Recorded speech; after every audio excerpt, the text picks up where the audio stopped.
perkenalkan aku Tiara Faradewi dengan NPM 019. Di sini aku akan mereview sebuah jurnal yang berjudul Diversity, Ecology, and Evolution of Archaea. Ternyata masih banyak orang yang belum tahu loh tentang Archaea. Lalu, Archaea itu apa sih? Archaea berbeda loh dengan bakteri. Archaea sendiri memiliki banyak kesamaan dengan Eukaryota, seperti pada struktur genom, mesin transkripsi dan translasi, dan juga kurangnya peptidoglikan pada dinding sel. Ahli mikrobiologi banyak mengandalkan kultur dan survei keragaman gen tunggal untuk dapat memahami Archaea. Archaea sendiri terdiri dari 27 filum seperti pada tabel tersebut.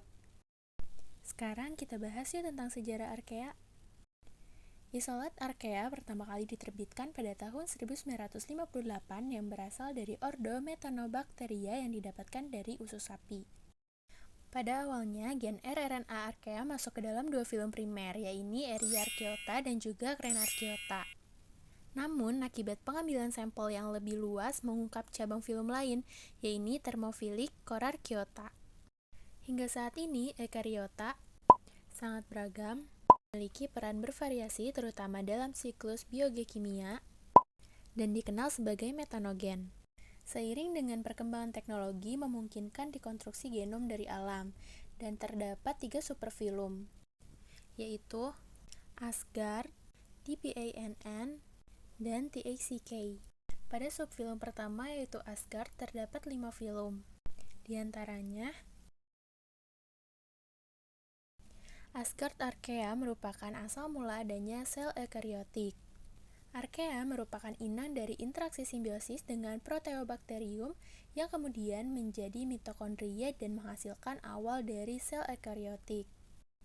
Yang kedua adalah DPANN, di mana namanya itu mengacu pada filum-filum tersebut. Superfilum ini telah mengungkapkan kemampuan genetik dan metabolisme yang terbatas dari sebagian besar Archaea DPANN. Maka dari itu, mereka bergantung pada interaksi dengan Archaea lain untuk mendapatkan biomolekul esensial.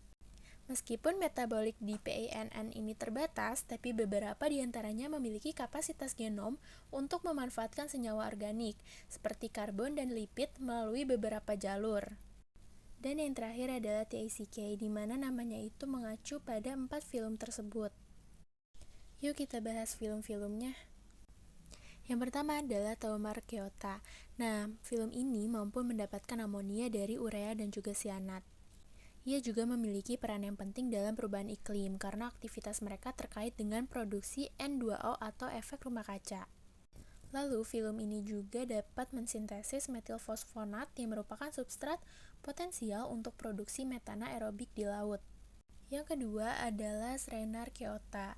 Nah, film ini bersifat heterotrof anaerobik dan juga memanfaatkan protein dan gula, dan juga bersifat chemolito-autotrof dengan siklus belerang. Dan yang ketiga adalah Batyarchaeota yang berperan dalam degradasi protein dan selulosa serta fiksasi dari CO2. Dari perkembangan Archaea dapat disimpulkan bahwa keberhasilan dari pengekspresian heterologi dalam gen Archaea yang diamplifikasikan langsung dari materi genomik menunjukkan masih banyak yang perlu dipelajari dari teknik tersebut. Pemahaman fisiolog merupakan pedoman dalam pemahaman manusia tentang biogekimia. Untuk dapat melihat seberapa jauh perkembangan pandangan, perlu adanya batasan-batasan baru pada cabang Archaea. Terima kasih.